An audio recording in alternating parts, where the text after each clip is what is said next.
Welcome to ACC Nation. That's Will Ogenin. I'm Jim Quist, and our special guest is Curt Weiler of the Tallahassee Democrat. Thanks for joining us, Curt. We're going to talk about the ups and downs of Florida State football. And man, this has been a wacky 2 weeks, and that's an understatement to say the least. So let's go back to a simpler, kinder, gentler time when Florida State was actually doing something really neat. They were keeping Notre Dame in check. And it was exciting because it was like, hey, the Noles are back, man. Let's go back to that game and let's talk a little bit about what you saw, what was going on and what you took away from that matchup. Yeah, I mean, in comparing the two, I know, I mean, maybe when we saw kind of Notre Dame's follow-up game, obviously they needed that late touchdown to beat Toledo earlier Saturday before Florida State's night game happened there. Maybe that should have been a bit of a clue. I think the hangover effect was definitely in effect for both of those teams. It's a short week, things like that. I mean, it was a Florida State we hadn't seen in a while. I mean, you talked about even last year, you look at Florida State's win over a top 5 North Carolina team.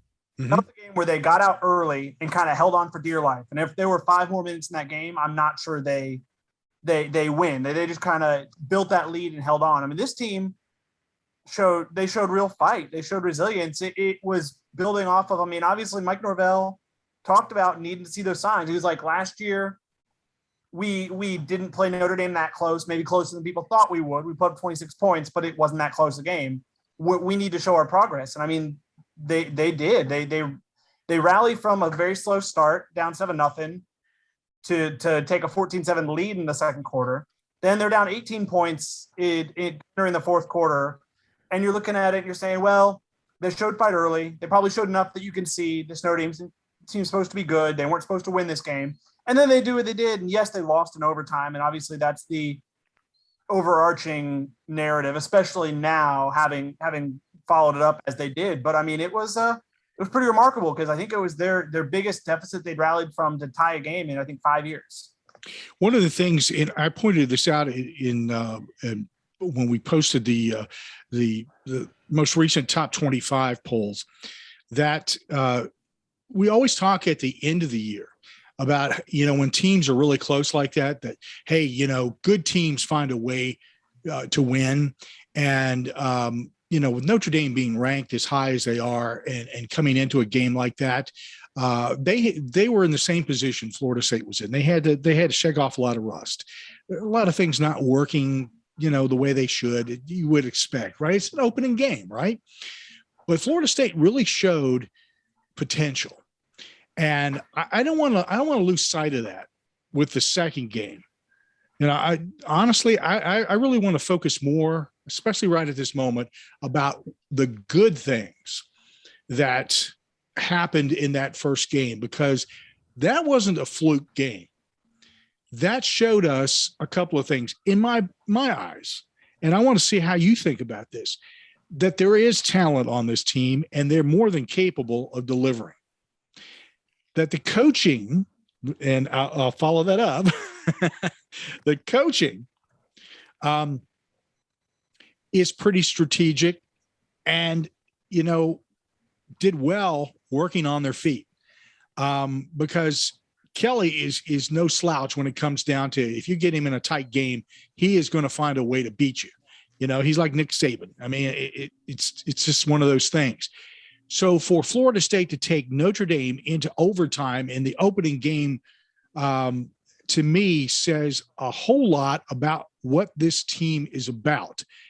I look at the second game as the fluke, not the first. Straighten me out if I'm wrong on that. I think it's too early to tell, honestly, is the thing. If I had to bet, I would say the truth is somewhere in the middle. We still don't really know what that Notre Dame team is. Like you said, I think the end of the year is going to be a lot more indicative. That could be a game if Notre Dame ends up, say, 10-2 and in a borderline New Year's Six bowl, and Florida State's in the, who knows, 4, 5, or 6 win range, you're going to look at that and say, wow, how'd they do that? That speaks to something. But I mean, the fan base right now is not thinking that way. I mean, that's my thing. And my thing with when you look at this team, there is some talent, not to Florida State's level. I think when you look at, like, for instance, if you go off of, like, I know 24/7 Sports does their, like, composite talent, where they break down basically how much talent's on the roster compared to the rest of the country. And when Willie Taggart took over in 2018 with Jimbo players for the most part, they were still easily top 10, I think even maybe top 5. And Florida State's now about 20th in that. I mean, the talent has fallen off from those standards. And that's, I would say, probably the biggest challenge Mike Norvell faces. I mean, I think it shouldn't be surprising that there's going to be some inconsistency, especially early in the season. When you look at how reliant this team is on new players, be it their transfers or younger players. There are a lot of freshmen playing, a lot of second and third year players, and a lot of guys who are new this year who transferred in, be they McKenzie Milton, be they Jermaine Johnson. I mean, those guys have all bought in. By all accounts, Jermaine Johnson and McKenzie Milton, I mean, they went to ACC kickoff. They are definitely guys who Mike Norvell counts on for leadership within his program. But when you're relying on that much inexperience, I mean, they ended the year last year as the youngest team in terms of, like, percentage of underclassmen in, I think, all of FBS, definitely all of Power 5. So when you're relying on youth like that, I think they're better off in that regard, but there are still going to be some ups and downs. When you talk about the coaching, I'll touch on that real quick too. We've seen Mike Norvell at his best, and I think we saw him at his worst. I think he did not by any means not admit any fault. He didn't make it a ton about himself, because I think he kind of hinged on or talked a lot about the execution wasn't all the way there. But I do think there were some misjudgments on his part, definitely on Adam Fuller's part on the last play of that game and how it ended. But it was them at their worst. But we've seen them be better than that far more than we've seen them like that. It just felt like a night where a lot of things came together at one time, kind of. Before Will gets into the quarterbacks and a lot more, because I mean, there's a story there that's got, it's amazing. And in my book, it's a better story than Rudy. So, just saying, boy, I'm going to get burned at the stake in some corners here, but that's okay. I love that. And I know Will's going to get into that. After the game, the second game, and all these fans kind of coming out with this, honestly, it was an overreaction in my eyes. I mean, everybody, it seems like across the board, we're seeing this on message boards left and right. Everybody wants the head of so-and-so on a platter or on a steak, or run him out of town on a rail, blah, blah, blah, whatever. 2 games. However, at the same time, we just saw USC say bye-bye to their head coach, but that's been coming for a while. In your judgment right now, and I'm going to put you on the spot, Curt. Mike is a better coach, is he not, than Willie? Yeah, I mean, so I should talk about the coaching. I mean, it is a benefit to us, a huge benefit to us, how the open level of access we get. I mean, we are in the minority where, I think I did the math. I think we got to watch during the preseason, they get 25 practices. We got to watch 19 entire practices, everything but the scrimmages and a couple others. We get to watch the entire thing. We have to be a little careful about what we say and don't say. Norvell talked to us, was candid with us about, if we just let you have free reign, then this becomes a competitive disadvantage, where I think it's a competitive advantage so that you can see how we do things. And no, I mean, a lot of people came away with getting to watch that much, that yes, Mike Norvell can coach. He is a staff of guys who can coach.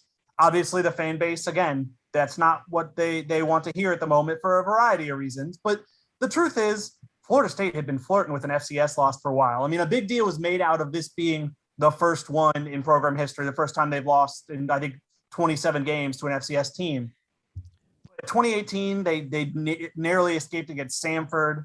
2019, ULM's not a FCS team, but they're a pretty bad FBS team, and they needed to go to overtime to win that game. It's tough because it's not a stance to take right now. But I mean, having seen Mike Norvell both in game settings and at practice, yes, I have not lost confidence in his ability to coach. I think the big thing for him is both with the fan base. I mean, you hope not with the team, because then he might be in trouble. he has made things harder for himself with this. I wrote a column after the game. He built up a lot of great will. The fans were willing to give him a break because of COVID, and they understood all the circumstances around that and everything. And he kind of on one night blew through all that goodwill and going to have to build some back up now after that. Yeah. So a couple more general questions from me before we get into the team a little bit.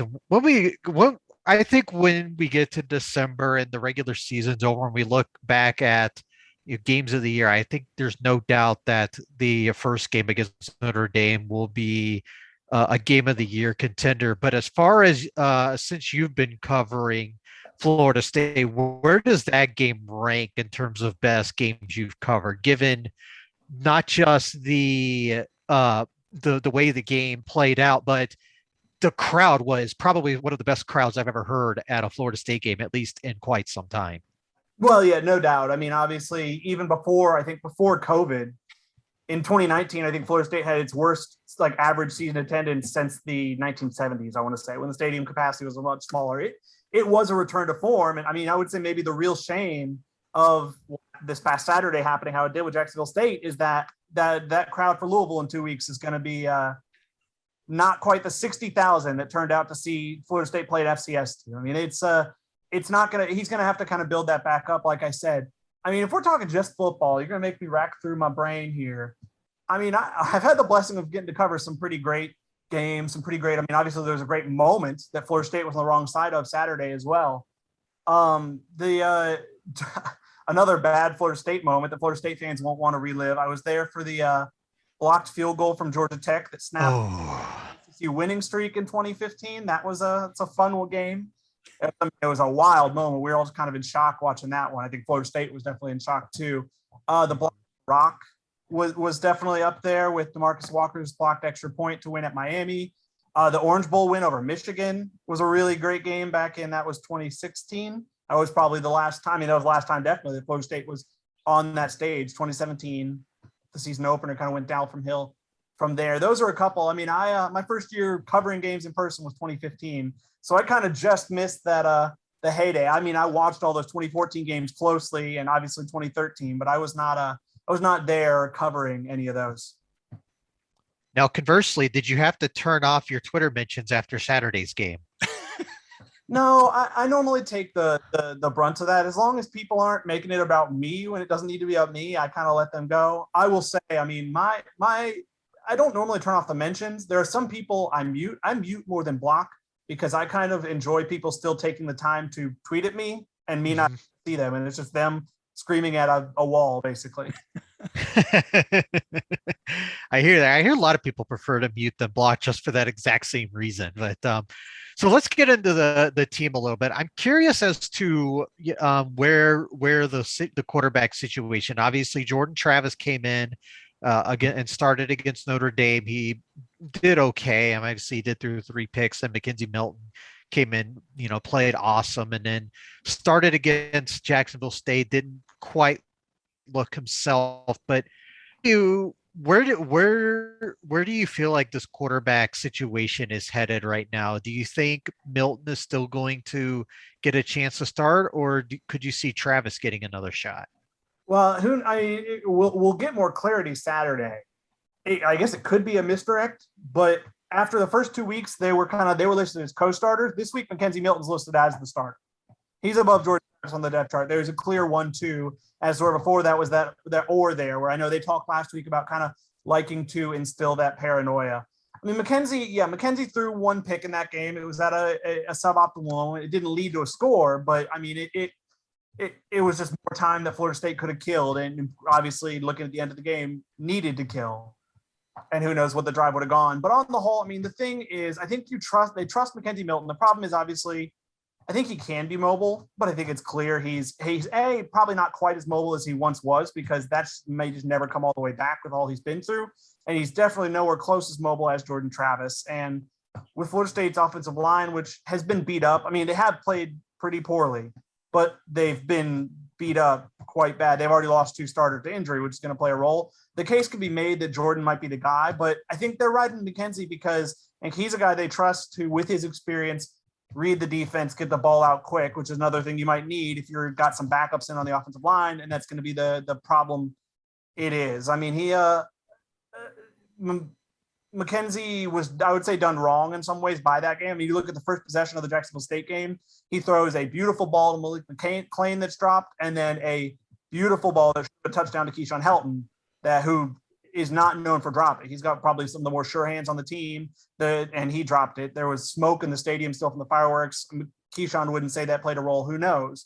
But yeah, there were other drops throughout the game. I mean, you look at it, they only had, I think, one play more than 20 yards over the entire game. They were pretty much entirely unexplosive, and that killed them. But McKenzie made some mistakes. It was not a perfect game, but I think his stat line doesn't indicate the positions he kind of put the team in. So do you still expect us to still get a few series here and there? I mean, you talk to them today. They won series early in the Jacksonville State game. I think the second series where they were on the field together. And in the course of one series, they were both on the field the entire time. And I think Jordan lined up some at wide receiver, some at running back, and some at quarterback. And they put out McKenzie Milton out wide. And talking to them today, they kind of were like, we still plan on using that from time to time. We want to use our guys' skill sets. If Jordan's not going to be our quarterback, there are other things he can do for us just with how athletic he is. And I mean, I think Jordan also got a series where Florida State, I mean, kind of a theme, was in penalty trouble, picked up a penalty, got behind the chains, was a quick 3 and out. But I think Jordan, it's possible, could still get a series here or there. And I mean, Jordan will still be important to this team, even if there seems like there's a clear pecking order now with McKenzie above him.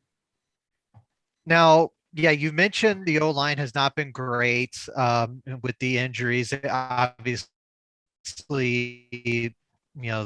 that's been an issue for you, but they're still running the ball very well. I mean, we saw Jayshon Corbin break off.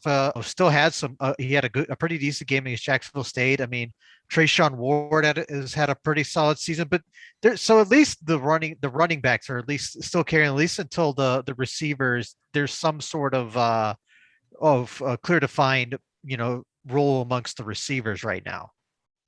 Yeah, I mean, you talk about the running backs. The problem, really, especially the Jacksonville State game, I mean, they ran for almost 200 yards, but they, like I said, with the penalties, they were behind the chains so much. I think 100 of those penalty yards, I think 99 actually, might as well be 100, came in the second half. And Florida State was just consistently behind the chains. And no matter how good your run game is, you're not going to have a lot of success doing that behind the chains. It forces you to throw, and it forces you to rely on the part of the offense that I think we knew coming into the year was going to be a weakness of this team. When you look at those receivers, I mean, when they didn't have Tamori and Terry last year, they didn't really have that playmaking wide receiver, and they don't have him now. He moved on, and so kind of they added a guy like an Andrew Parchment who's made some plays. He hasn't really been that game breaking receiver so far, but I think he could have some games where he does.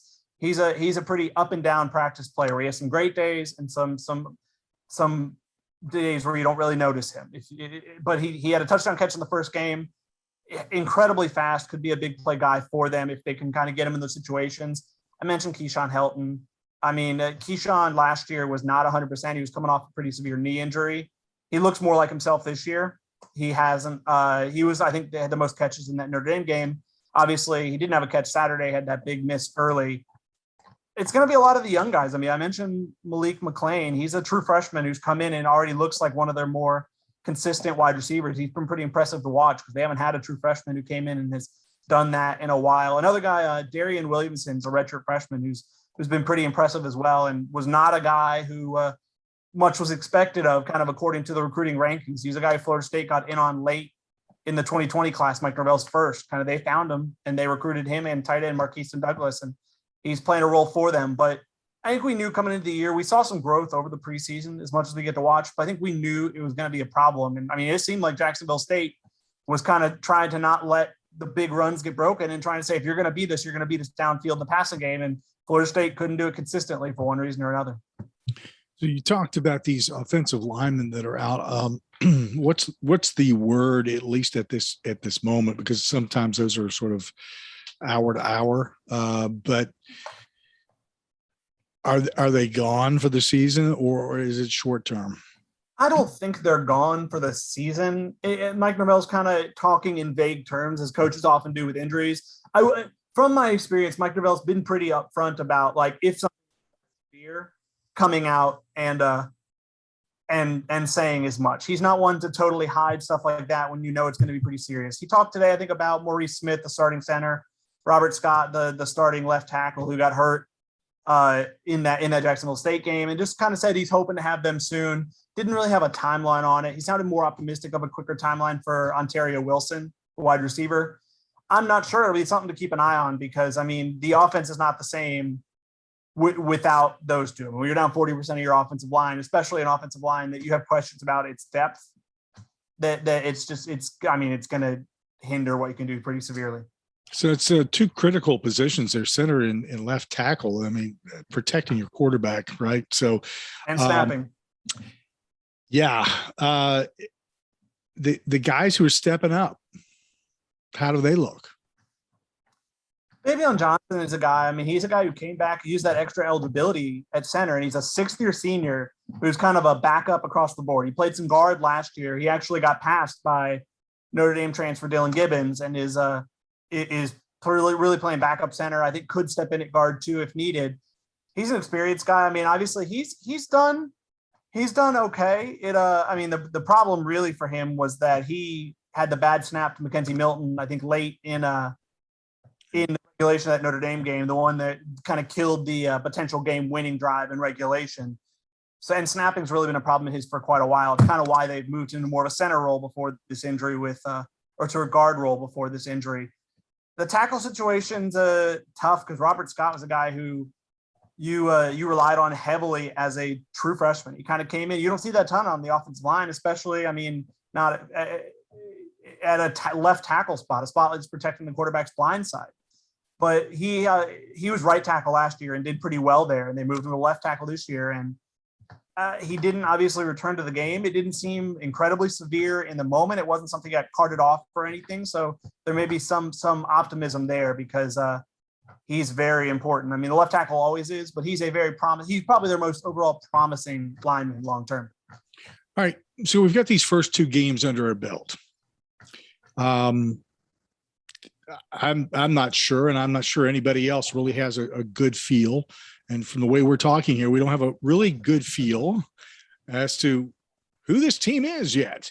And I think that's a fair way for fans to approach this. Now, this next game will tell us who this team really is. And if Mike Norvell can get the coaching collective together and the players can all get it back and focus because they're going to need it. And what do you see as the biggest challenge when it comes down to facing somebody like Wake Forest? I think a huge challenge in terms of just, I mean, what they're going to have to do to go win that game. When you look at, I mean, Dave Clawson seems like a guy who always gets the most out of his teams. They kind of make you beat them. They're not a team that's going to make a ton of mistakes and kind of hand you the game on a silver platter. And this might be his most talented team he's ever had with all the super seniors they're able to bring back and so much talent. When you look at Florida State, I mean, even in the Notre Dame game, it was a mistake-prone game, be it penalties, be it turnovers, things like that. I mean, going up on the road, obviously a hostile atmosphere is going to play a bit of a role. You're going to have to get a lot more clean. You're going to have to play a clean game when you haven't really done that in the first 2, I would say, in a hurry, because Wake isn't probably going to do those things. The interesting thing with Wake, obviously, I mean, we think this team's good because of all they bring back and such. This is their first game against an opponent really worth anything. That's true. Yeah, will be valuable for them in that regard. Wake Forest coasted to 2 pretty easy wins, hasn't had to sweat them out. I mean, it'll be interesting. I mean, you talked about the up and down. I wouldn't be surprised at all if Florida State goes and wins this weekend, just because, I mean, it is a team that's probably still more talented than that Wake Forest team. It's closer than it normally is, and Wake Forest might be right there, especially how talented this team is. But I mean, I wouldn't be surprised at all if Florida State won this and then maybe even beat Louisville next week and they're right back at 500 and we're kind of like, but yeah, it's a much more important game. I mean, before it felt like a game that I think was important for that 6-win mark to get to bowl eligibility. Right. I think it's important to not be 0-3. The opposite of that for recruiting and the great recruiting class they're working on. The opposite of that for the fan base. I mean, it is, I would say, probably even more important than I thought it was going to be for maybe a new reason now. Yeah, I'll just tell you that Wake Forest is when you go in there, the folks who are there, it's never a hostile environment. Fair. Yeah. It'll actually be my first trip. It'll be my first trip up there. I'm excited. So It's a very nice environment, nice people, and it's a different mindset. But it's also a people that I know love beating Florida State for all the years. Right. That's right. Well, they want the win just as much as anybody else. Just to be frank about it. And you're right when it comes down to making something happen. Sometimes with little or nothing, Dave Clawson is very good at that. If we look down the road here, because there are several games on here, which I think that Florida State's going to be competitive. And I just want to get your feel on this, the Louisville and the Syracuse game. The way it looks now, the way Syracuse has performed so far, hate to diss on the Qs, but hey, it is what it is, man. So, Louisville, Wake Forest and Louisville, definitely going to be challenges. If you can get past Wake Forest and you do it, even if it's close, I think that's a statement. It says this team is more than meets the eye. But Louisville is a slightly different animal, but they have to come to you. What do you see in that game?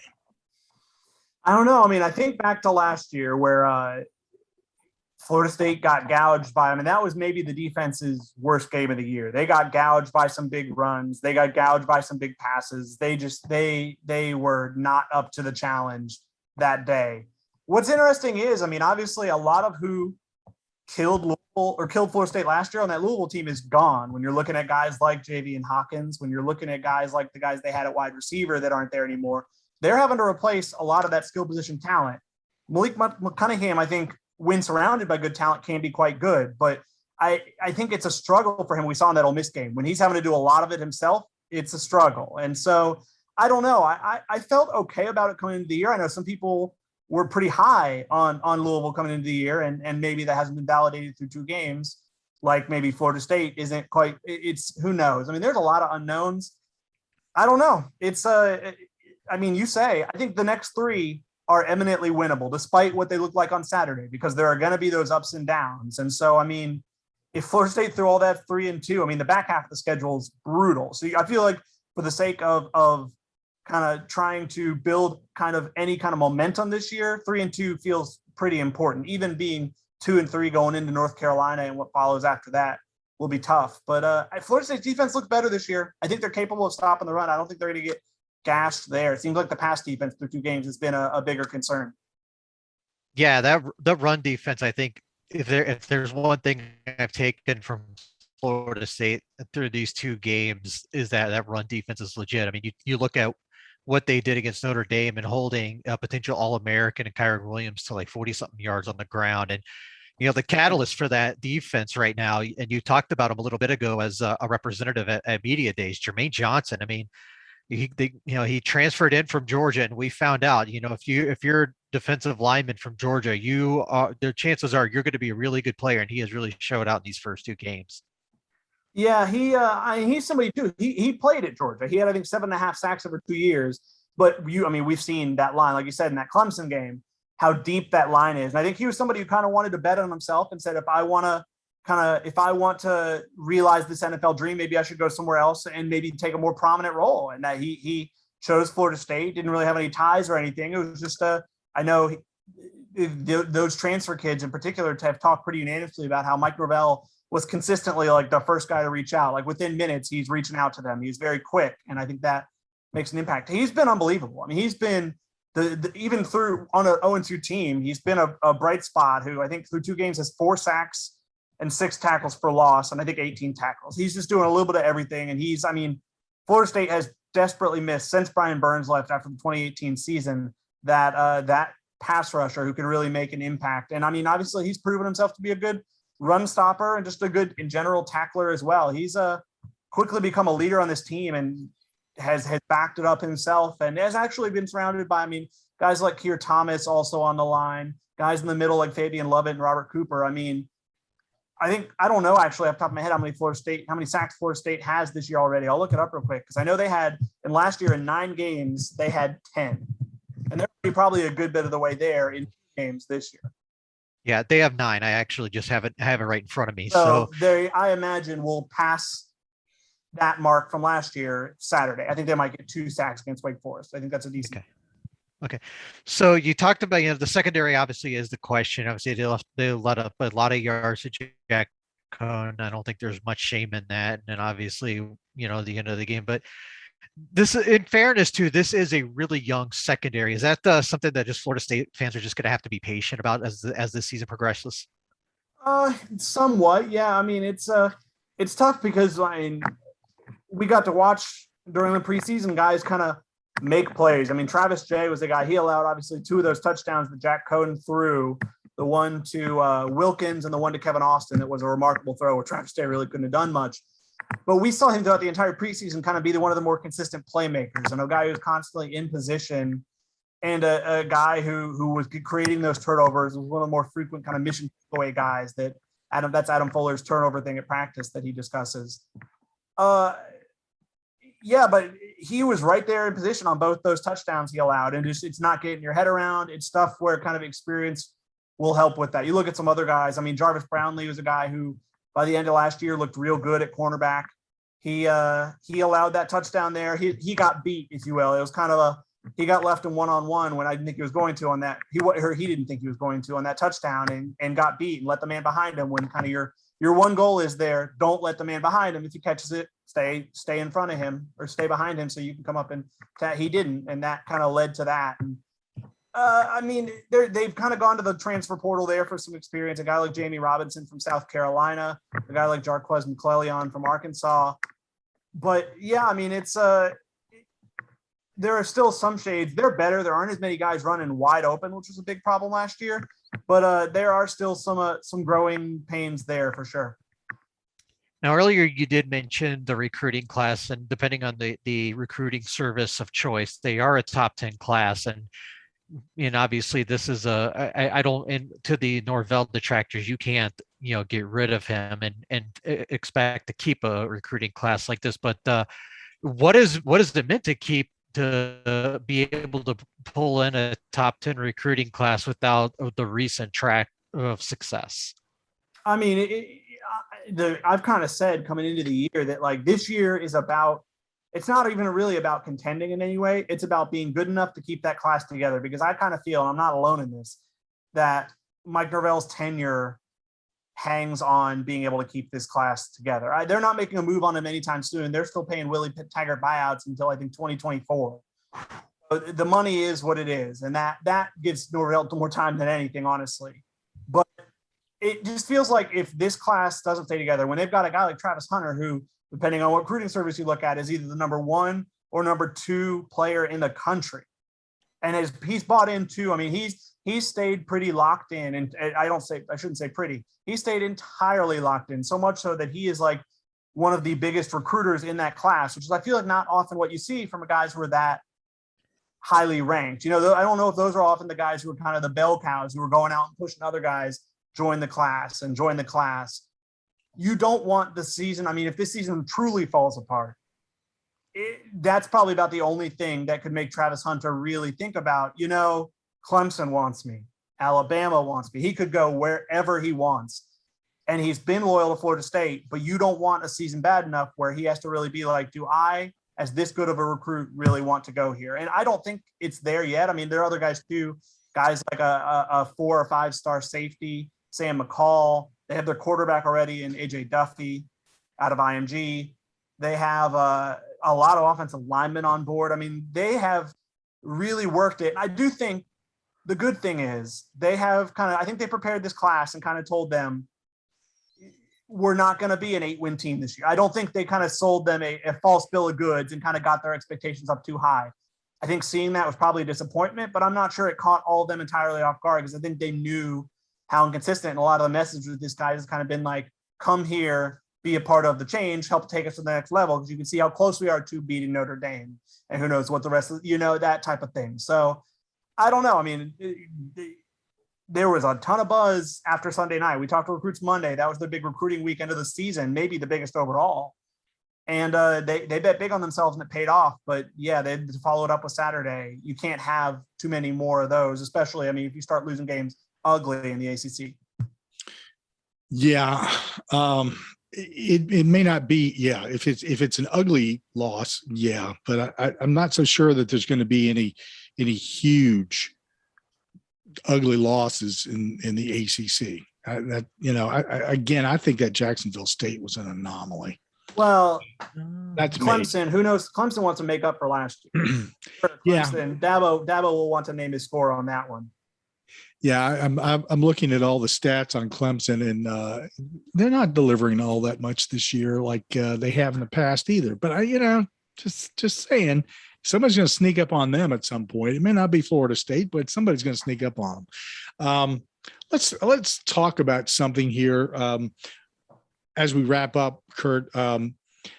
This story came out with a bang, and because of everything that's been going on, it's just sort of like gone quiet. Not a whole lot of people talking about it. It's still a story, but it's like you just don't hear any chatter about realignment. Now, let me bring up realignment with you, Curt. The big chatter was, okay, it's going to be Florida State and Clemson going to the SEC.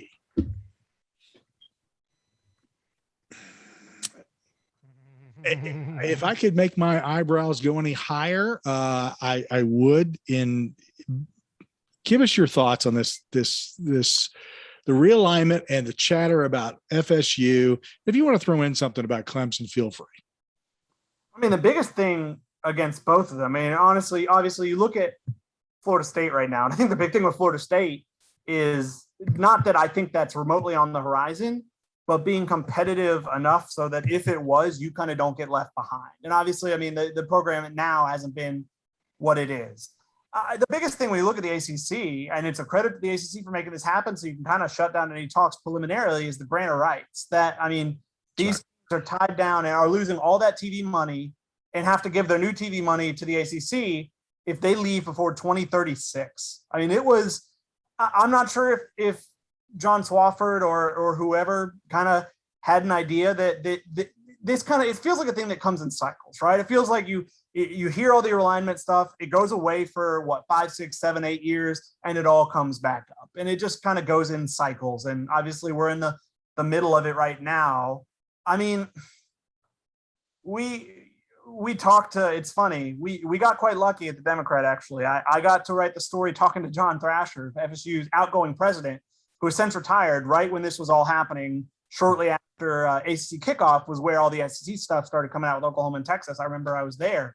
And because he was on his way out, he probably talked a lot more candidly than most presidents or athletic directors would. I mean, he talked pretty candidly about his big thing is, I don't want Florida State to be left behind. And he said, I think there might be people coming after us. I don't know, but we've got to be prepared no matter what the options are. And I mean, obviously, I don't think Florida State is in any hurry to do so. Obviously, even if they were, the grant of rights would make that tough. But no, I mean, Florida State's big thing is just, and it feels like, I mean, I don't know. Some people don't want to hear it, obviously, about what Jim Phillips, the new ACC commissioner, said at kickoff about we need this to be a football first conference. Some people think of it as basketball first, but it is a very forward thinking thought process by Jim Phillips, even if what some people in Tobacco Road don't want to hear, because I mean, that is where a lot of your money comes from, whether you like it or not, whether you are a Duke or North Carolina diehard who live and die by basketball instead of football. The numbers are the numbers, and football needs to be where it comes from. So, I mean, I think it seems like the ACC has the right commissioner right now, if it's going to stick together, who is thinking like that. Because I'm not sure John Swofford did, and I know he didn't really say so publicly. I think that in answer to that, in regard to Tobacco Row, is what Bubba Cunningham did in hiring Mac Brown. There's a school, and Bubba's a very forward-thinking guy. There's a school who's seeing, the rubber hits the road with football. You're right, Curt. I mean, that's where the money is, and you're going to live or die, and I would much rather live on that hill than die on it. So in some thoughts about the alliance, what do you see as an advantage or disadvantage to those three conferences sort of buddying together and creating some series, some tournaments, some just stuff that is going to generate interest and money? I mean, I think the biggest thing, that was a weird thing to me because I wasn't on the Zoom, but I saw enough of that Zoom that day with those three commissioners, with them talking about how this kind of wasn't a formal thing. And it was more of a handshake agreement than anything written. I mean, with the SEC and with it definitely seeming like it wants to kind of start the way towards whether it's autonomy, whether it's breaking away from the NCAA or just becoming a super conference, it seems like the SEC is really starting to push that. So I think these three sticking together, supposing they have similar thoughts on playoff expansion, on changes, on all sorts of things like that, and they vote together, I think that will be big because, I mean, that will play a role. I mean, personally, the problem is football scheduling, especially if you're looking at football, is done so far out that we're not going to see these games if the alliance sticks together for years and years to come. It might be close to 2030 before we really start to see a yearly team against kind of a yearly game against team from each of the other conference. I would love to see that. I mean, there are so many Big Ten and Pac-12 stadiums that I would never really get a chance to go cover a game at that I would love to get to do so. It is somewhat with me, and that I'll believe it when I see it. But basketball, baseball, the non-rev sports in addition to basketball, that's something where I think we might see that sooner. And I think it will help. I mean, just building those matchups, you can get those on the books. They don't schedule nearly as far out as football. And I do think that'll be a help kind of scheduling some of those. Excellent. Appreciate the thoughts. Covering the Florida State Seminoles, Curt Weiler of the Tallahassee Democrat. Thank you, sir, for joining us on ACC Nation Podcast, talking to us a little bit about what's going on there with Mike Norvell and an early bumpy start to the season. We'll see how everything pans out for the rest of the year. Thanks for having me, guys. Want more ACC sports news and interviews? Make ACCNation.net your homepage or follow us on Google News. Be sure to subscribe to ACC Nation on your favorite podcast or streaming radio platform. While you're there, we'd appreciate a rating and your support through PayPal. Follow us on social media at ACC Nation. And you'll find Will on Twitter at WillsWorldMN, and I'm at ACC The Q. Until next time, cheers. Score.